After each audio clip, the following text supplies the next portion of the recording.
Question जो है 6 हम लोग पढ़ने जा रहे हैं। कुमार मित्तल के न्यूमेरिकल बताए जा रहे हैं और ये जो है थोड़ा सा बड़ा क्वेश्चन है। न्यूमेरिकल वैल्यू इसका जो है बहुत कम दिया हुआ है, लेकिन थ्योरेटिकल बहुत अधिक दिया हुआ है। तो इस क्वेश्चन में हम लोग देखते हैं, बोला है क्वेश्चन में कि हाइड्रोजन की विसर्जन नलिका में किसी अनुप्रस्थ काट से होकर प्रति सेकंड का मतलब होता है समय जो है 1 सेकंड दिया हुआ है। जो टाइम है जिसको हम लोग टी से दिखाते हैं समय को, ये जो है 1 सेकंड दिया हुआ है और कह रहा है कि 1 × 10⁻18 प्रोटॉनों की संख्या जो है दिया हुआ है 1 × 10⁻18 और इसके विपरीत दिशा में प्रति सेकंड 2.7 × 10⁻18 इलेक्ट्रॉन गुजरते हैं। इलेक्ट्रॉनों की संख्या जो है दिया हुआ है, जो संख्या है वो है 2.7 × 10⁻18 इलेक्ट्रॉन है।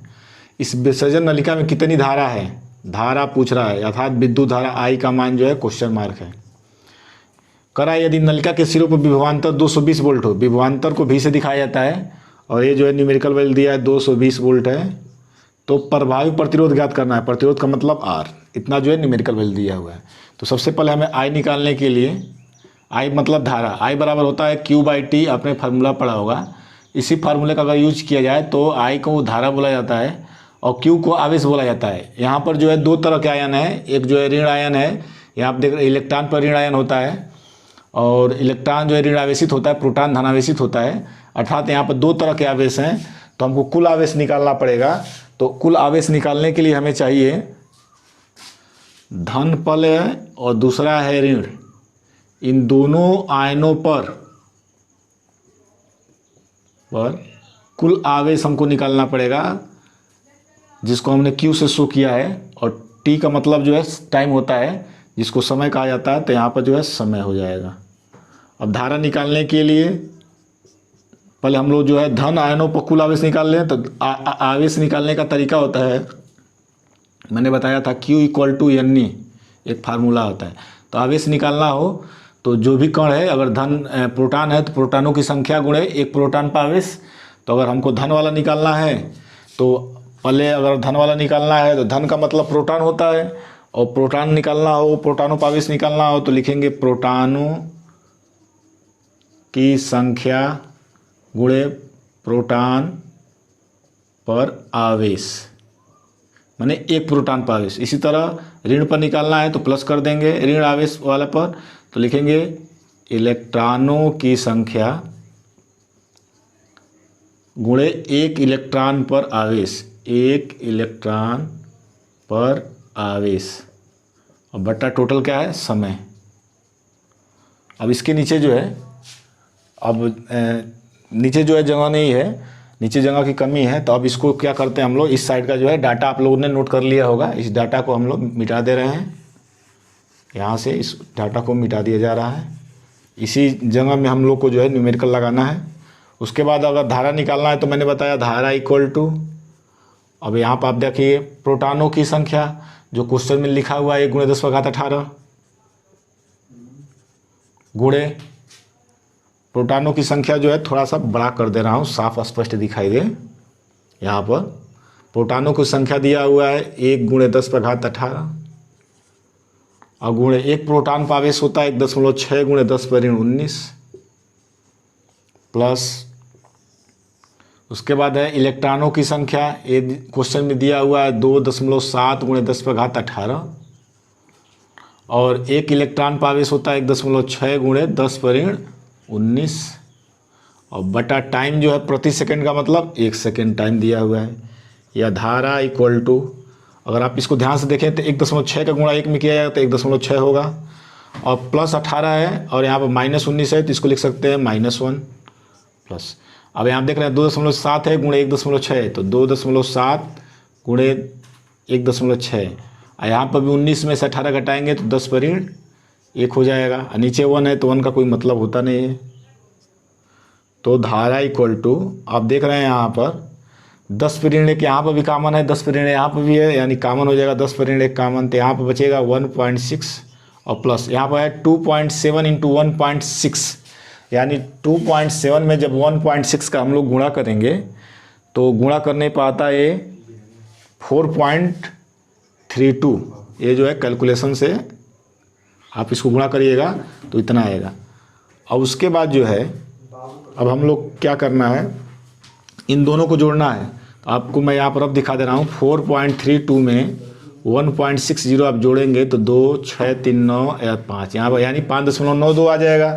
तो 5.92 जो आ रहा है तो हम लोग लिख सकते हैं 5.92 गुणे 10 पर ऋण 1 है या 10 पर ऋण 1 यहाँ पर हो गया, या यहाँ पर लिख सकते हैं 5.92 और 10 पर ऋण 1 को नीचे लाएंगे तो 10 पावर 10 हो जाएगा और इससे जब भाग दिया जाएगा 0.592 तो एक ये जो है धारा निकल गया। धारा का यूनिट होता है एम्पियर। एक क्वेश्चन तो यहाँ पर लग गया। दूसरा क्वेश्चन जो है इसमें पूछा है प्रभावी प्रतिरोध क्या है। तो अभी इसको जो है इस साइड का जो है मिटा दिया जा रहा है तो यहाँ से प्रभावी प्रतिरोध भी निकल जाएगा, आप देख सकते हैं।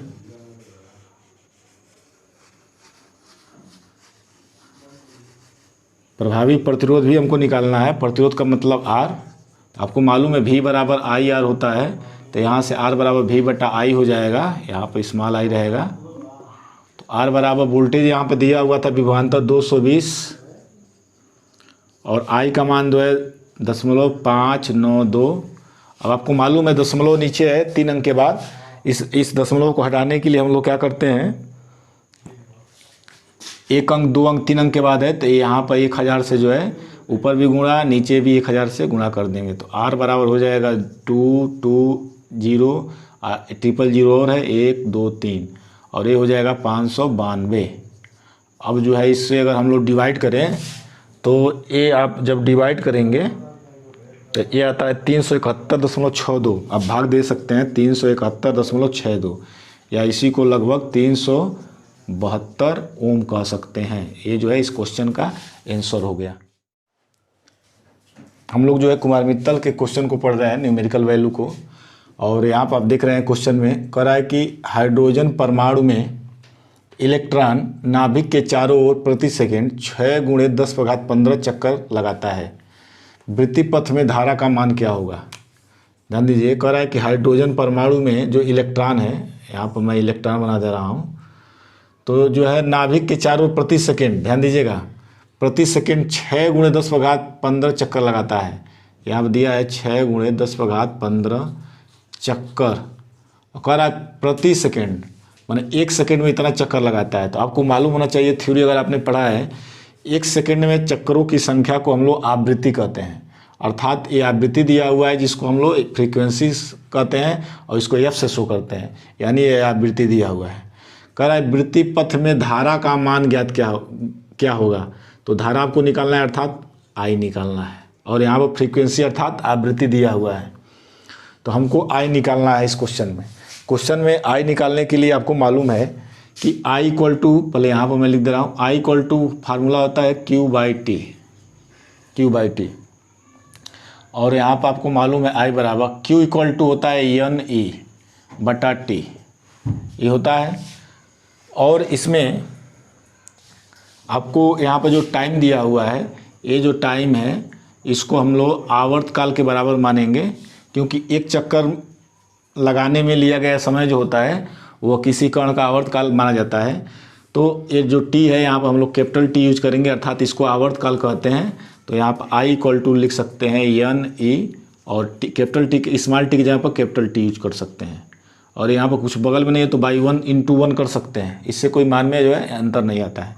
या इसको लिख सकते हैं I इक्वल टू NE, और आपको मालूम है 1/T, ध्यान दीजिएगा, आपने पढ़ा होगा 1 बटा आवर्तकाल, इसको हम लोग बोलते हैं फ्रीक्वेंसी, अर्थात 1/T बराबर F।